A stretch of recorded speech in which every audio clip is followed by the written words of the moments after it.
Afrika ni umwe mu migabane itanu igize isi, ni nawo mugabane ufise ubutunzi twovuga yuko bwirukirwa cyane mu yindi migabane yose, ariko kandi ukaba ugira kabiri mu migabane ifise abantu benshi cyane gushika kuri ubu mwaka wa 2020. Ni umugabane rero ufise ivyiza vyinshi, aho kuva uvumbuwe ndetse wagiye witabwaho, ndetse abantu benshi na cyane cyane abanyaburayi bifuza cyane kuza kwaka ndetse no gukurayo ubutunzi karemano, la ressource naturelle kino mugabane usanzwe ufise. Nivyo vyatumye rero umwaka w'igihumbi kimwe n'amajana 884 gushika umwaka w'igihumbi kimwe n'amajana 886 Afrika igabanganywa, aho bamwe n'abandi bagiye bafata na cyane cyane abanyaburayi igice kimwe n'ikindi.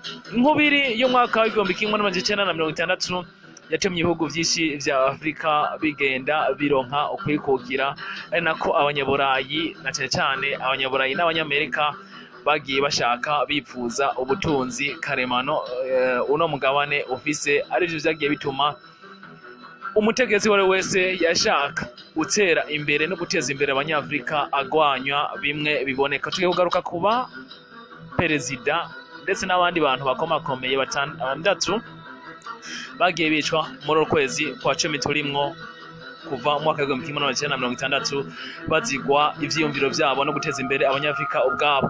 Kwikubitiro turahera kuri Thomas Sankara kuva muri Burkina Faso, yatwaye igihugu imyaka 4 aho yanse kugira ku murongo wa gikapitaliste, umurongo wariko n'ibihugu vyinshi vy'abanyaburayi ndetse n'igihugu cya Leta Zunze Ubumwe za Amerika. Uyu yiruzwe ko ubuhongo, aho yateje imbere igihugu ciwe agikura mu maboko y'abakapitaliste nk'uko nakubwiye, akizana ku murongo wa gikomuniste, ateza imbere abanyagihugu, ateza imbere igihugu, aho mu myaka 4 kuva mu mwaka w'igihumbi kimwe n'amajana 983 gushika mu mwaka w'igihumbi kimwe n'amajana 987 aho yaje yicwa n'inshuti yiwe magara ariwe Blaise Compaoré. Ariko muri nayo myaka 4 gusa yateje imbere igihugu ciwe ca Hyper-Volta, yaje gihindura Burkina Faso ku rugero buri wese aba yifuza kuraba, aho yishwe neza na neza bitumwe n'abafaransa nk'uko vyagiye bigaragara mu nyuma. Uyundi tutokwibagira ni perezida Melchior Ndadaye, ni kuva mu gihugu cacu cyo Burundi. Uyu nawe yatwaye imisi 102 gusa, imisi 102 gusa kuva kuwa 10 z'ukwezi kw'indwi umwaka w'igihumbi kimwe n'amajana 993 gushika ku munsi kw'igenekerezo rya 21 z'ukwezi kw'icumi umwaka w'igihumbi kimwe n'amajana 993. Ni umwe mu baperezida yarazanye inzira nziza ya demokrasi, aho babisikanya biciye amatora. Ibi vyaje inyuma yuko habaye isenyuka ry'uruhome rwa Berlin, vyanatumye ibihugu vyinshi bifata inzira ya demokrasi. Ariko ino nzira ntiyaramvye cyane mu Burundi kuko yaje gukubitwa kudeta. Nawe yarafise politiki idasanzwe, politike y'amakoperative yarijejwe guteza imbere abanyagihugu bo hasi ndetse n'abandi banyagihugu bo hejuru atabusumbasumbane. Bivuze nyene yuko ari umurongo wa gisosiyaliste canke wa gikomuniste. President Melchior Ndadaye rero ntiyagize amahirwe yo kubandanya ubuzima kuko ivyiyumviro vyiwe vyanigiwe mu menshi n'akagwi k'abasirikare bari ku ntwaro yiwe. Tuvuga rero yuko nawe ari umwe mu bantu bakomakomeye bari bafise ivyiyumviro vyiza, ariko yaje kunigirwa mu menshi, aho yashaka agateka kazina muntu ko kubahirizwa mu gihugu, agashaka yuko umunyagihugu yinovora akuya yabize, ariko mukumva yuko ivyiyumviro vyiwe bitabashije gushika kure, aho mu minsi 102 gusa kwabaye ugusezera ubuzima. Uwundi mu perezida twifuza kuganiraho ni perezida Muammar Gaddafi. Na utazi ivyashikiye Muammar Gaddafi ku igenekerezo rya 20 z'ukwezi kwa 10 umwaka wa 2011 yaje guhirikwa ku butegetsi bitumwe n'akagwi k'abanyalibiya ariko kandi bitumwe n'Ubufaransa ndetse na Leta Zunze Ubumwe za Amerika biciye muri NATO. Uyu mutegetsi yatwaye igihugu mu myaka 42 yari yashitse mu igihugu kiri mu maboko twavuga y'Abafaransa ya Leta Zunze Ubumwe za Amerika ndetse n'Abongereza, aho bimba igitoro ataco binona bakanagira ko bakagishora iwabo, mu gihe abanyalibiya bobo bafukamye umukanda mu nda. Ariko yaraje ahindura ibintu, arivyo vyatumye agenda ahigwa buhongo, ahigwa bukware gushika agandaguwe kuwa 20 z'ukwicumi umwaka wa 2011. Uyu rero namwe mu bantu bari bafise kazoza k'abanyalibiya ariko kandi akagira kazoza ka Afrika muri rusangi. Ivyiyumviro vyiwe ariko vyanigiwe mu meshi inyuma yuko yaratwaye igihugu imyaka 42 bamwangirize ko anyanga agati k'akazina muntu, ariko kandi yuko ashaka kwigungira ku butegetsi akigira umwami, mu gihe tuzi ko nabo mu bihugu vyabo hariho abami ariko atanumwe aba komakoma. Uyu nawe twovuga ko yagira mu murongo wa gikomunist, aho yashaka yuko abanyafrika ndetse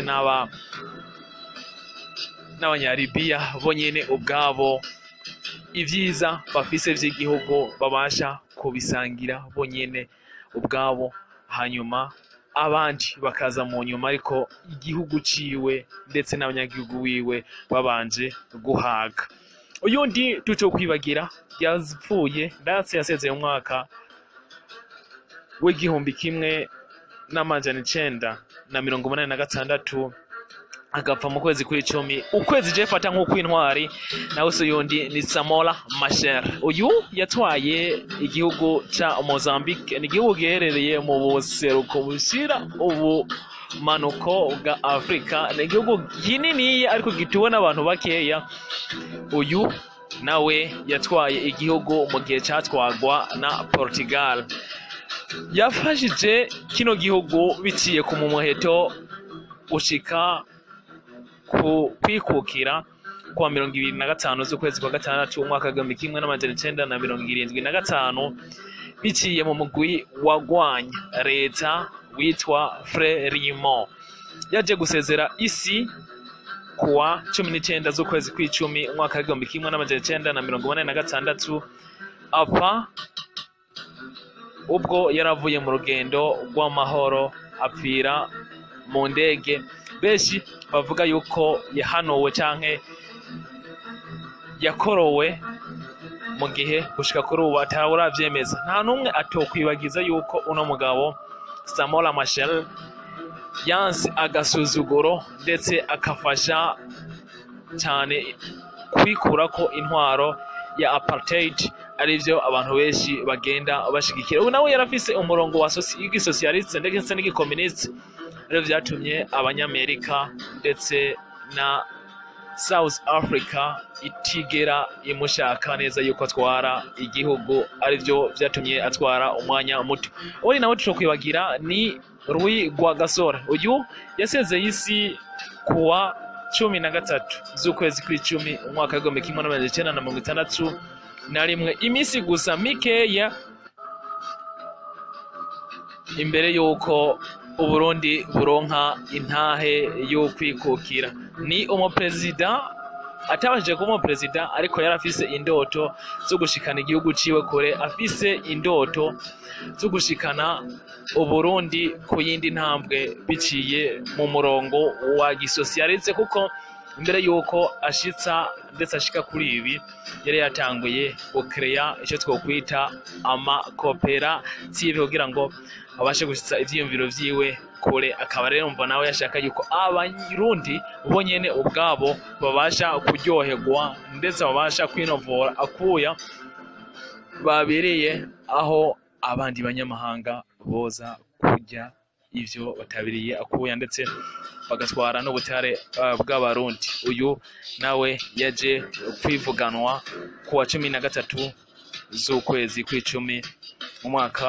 w'1961 intahe yo kwikukira yahabiye atayishitseko. nawe suyundi ni Nelson, nawe suyundi ni Rwagasore Louis.